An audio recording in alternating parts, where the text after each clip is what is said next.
जसं आपण बघितलं राज्यसभेची निवडणूक होती तेव्हा महाविकास आघाडी म्हणून सुप्रिया सुळे असतील, सुप्रिया सुळेंनी उद्धव ठाकरेंची भेट घेतली, दिल्लीमध्ये राहुल गांधींची भेट घेतली आणि शरद पवारांची जी राज्यसभेची निवडणूक आहे ती जागा बिनविरोध झाली। त्याच धर्तीवरती कुटुंबाचा सदस्य म्हणून म्हणजे तुमच्या काकी आणि शरद पवारांच्या सून म्हणून सुनेत्रा पवार यांच्यासाठी शरद पवार हे काँग्रेससोबत का बोलत नाहीत की आत्ता तुम्ही उमेदवारी जी दिली आहे ती माघार घ्या आणि असं पूर्ण परिस्थिती त्यांनाही माहिती, इतके दशक अजित पवारांनी देखील काँग्रेससोबत सत्तेमध्ये मागे होते, आता सत्तेत जाण्याच्या आधी शरद पवारांनी बोलल्यानंतर उमेदवारी मागे काँग्रेस घेईल असं सहज शक्य होऊ शकतं। शरद पवार का बोलत नाहीत असं कोणाला वाटतं? नाही, आता शरद पवारांनी शब्द टाकला तर काँग्रेस का ऐकणार नाही?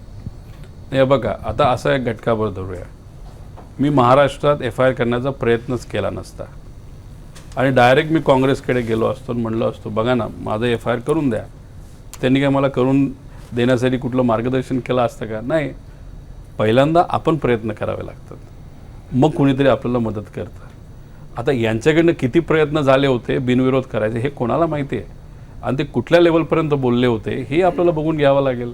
यांचे फार मोठे नेते दिल्लीमध्ये काम करणारे, आता काकी स्वतःच म्हणले होते कोण कधी येतं कधी जातं हे त्यांनाच माहिती आहे। त्या नेत्यांनी खरगे साहेबांची भेट घ्यायला पाहिजे होती, राहुल गांधींची भेट घ्यायला होती, सोनिया गांधींची भेट घ्यायला पाहिजे होते, पण तसा कुठलाच प्रयत्न तिथून झाला नसेल तर मग साहजिकच आहे साहेब बोलले नाही बोलले मला माहीत नाही, पण सुप्रियाताई जर बोलले असतील तर सुप्रियाताईला काँग्रेस वरिष्ठ नेते हेच म्हणणार, त्यांनाच काही पडलं नाही, नाही तर त्यांच्याकडूनच प्रस्ताव आला नाही तर आम्ही काय करणार असंही होऊ शकतं।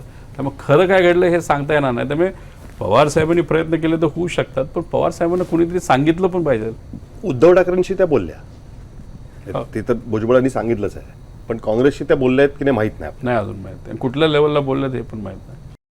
शिकूया AI ची क्रांती, चला करूया MSCIT। आजच नजीकच्या MSCIT केंद्रात आपला प्रवेश निश्चित करा।